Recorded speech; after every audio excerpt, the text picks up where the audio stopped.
নামাজে আসিয়া তুই যখন কপালটা মাটিতে ঠেকায়া বলবি সুবহানা রাব্বিয়াল আ'লা,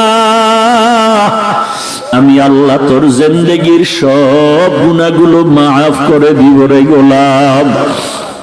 আজকে আমি আল্লাহর ছেলে নাই মেয়ে নাই, আমি আল্লাহ বড় আদর করে তোদের বানায়া তোদের দিকে কুদরতের নজর দিয়া তাকায় আছে। তোর মা যেমন কান সজাগ রাখে তুই মা বলে কখন ডাক দিবি, আর আমি আল্লাহ তোর দিকে কুদরতের নজর দিয়ে তাকায় থাকি রে গোলাম। তুই কখন আমি আল্লাহকে আল্লাহ বলে ডাক দিবি, আমি আল্লাহ তোর ডাকটা পেয়ে বড় খুশি হয়ে যাব। আল্লাহর এক বান্দা একটা মূর্তি বানায়া ওই মূর্তিটাকে সামনে নিয়ে সনম সনম সনম বলে ডাকে। দীর্ঘদিন পর্যন্ত সনম সনম বলে ডাকে, কোনো আওয়াজ নাই। হঠাৎ একদিন জবান থেকে অনিচ্ছায় আওয়াজ বের হয়ে গেল সমাদ, আল্লাহুস সামাদ।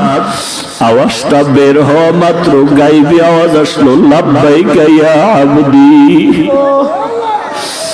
বান্দা বলে কে আওয়াজ দিলেন? আল্লাহ জবাব দিলেন, আনা রব্বুক, আমি তোমার রব। আল্লাহর বান্দা বলেন, কে আপনি? কেমন রব? এত বছর আমি ডাকলাম কোনো জবাব তো পেলাম না। আল্লাহ বলেন, বান্দা তুমি যাকে ডাকছো সে তো তোমাকে বানায় নাই, বানানেওয়ালা তো আমি মালিক। আমি আল্লাহ তো তোরে সুন্দর করে আদর করে বানাইলাম, আমি নজর দিয়া থাকছিলাম তুই কখন একবার আমি আল্লাহকে আল্লাহ বলে ডাক দিবি। যখন তোর জবান থেকে সমাদ শব্দটা বের হয়ে গেল, তুই এত বছর সনাম সনাম বলে মূর্তিকে ডাকছো, আমি আল্লাহ তোর উপরে একবারও রাগ করি নাই, পানিও বন্ধ করি নাই। আমি আল্লাহ তোর সমাদ ডাকটা পায়া দিলটা বড় খুশি হয়ে গেল। আমি তোর একটা ডাক জবাব পাওয়ার পর আমি আল্লাহ শুধু জবাব দি নাই, বল তুই সাক্ষী হয়ে থাক, তোর এই ডাকের বিনিময়ে জীবনের সব গুনাহগুলো মাফ করে দিলাম।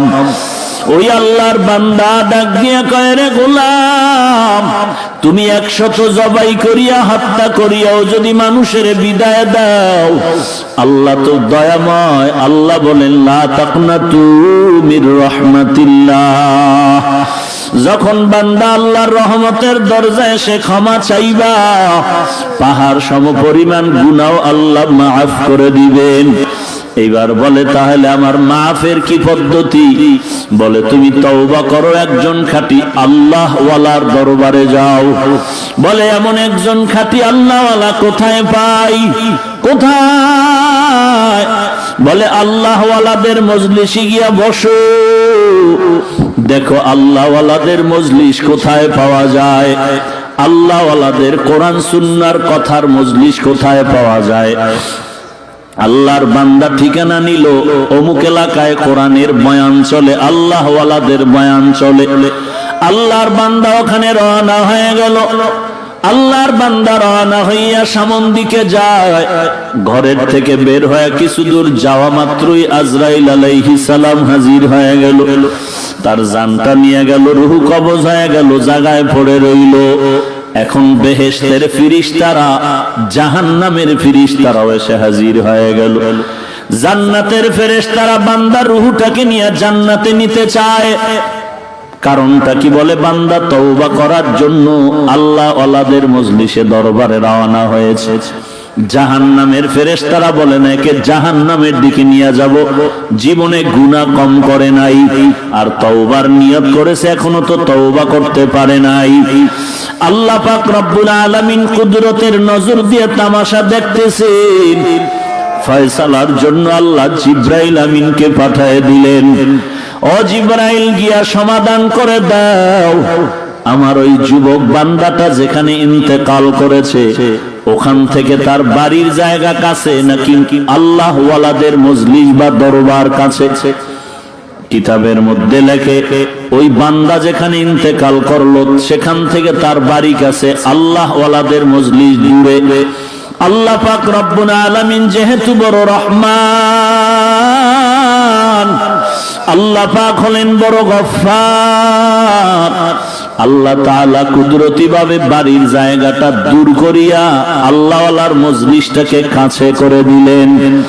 আর বললেন, তুমি জমিনটা মাপ দিয়া যদি দেখো, আল্লাহওয়ালার জমিনটা কাছে তো জান্নাতে পাঠায়া দাও, আর যদি দেখো তার ইন্তেকালের জায়গা থেকে বাড়িটা কাছে জাহান্নামে পাঠায়া দাও। আল্লাহ কুদরতি ভাবে বাড়ির জায়গা দূর করে আল্লাহওয়ালার জায়গাটা কাছে করে দিলেন। জিবরাইল আমিন মাপ দিয়া দেখে তার ইন্তেকালের জায়গা থেকে আল্লাহওয়ালার মজলিস বা দরবার কাছে। ফয়সালা দিয়া বলে, জান্নাতের ফেরেশতা এই বান্দাকে জান্নাতে নিয়ে যাও। قل يا عبادي الذين أسرفوا على أنفسهم لا تقنطوا من رحمة الله। আল্লাহ বলেন, যারা গুনাহ করছো, নফসের উপরে জুলুম করেছো, আল্লাহর রহমতের দিয়ে তাকায় ক্ষমা চাও। এই তওবার মজলিস গুলো হলো আল্লাহ ওয়ালাদের মজলিস। এই মজলিস থেকে যখনই রাস্তায় বেরিয়ে যাবেন, সব জায়গা কিন্তু গুনাহ কামাই করার জায়গা।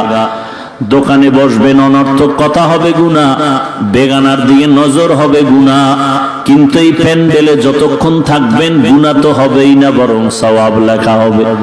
অতএব যার যার গুনার দিকে নজর করে তওবা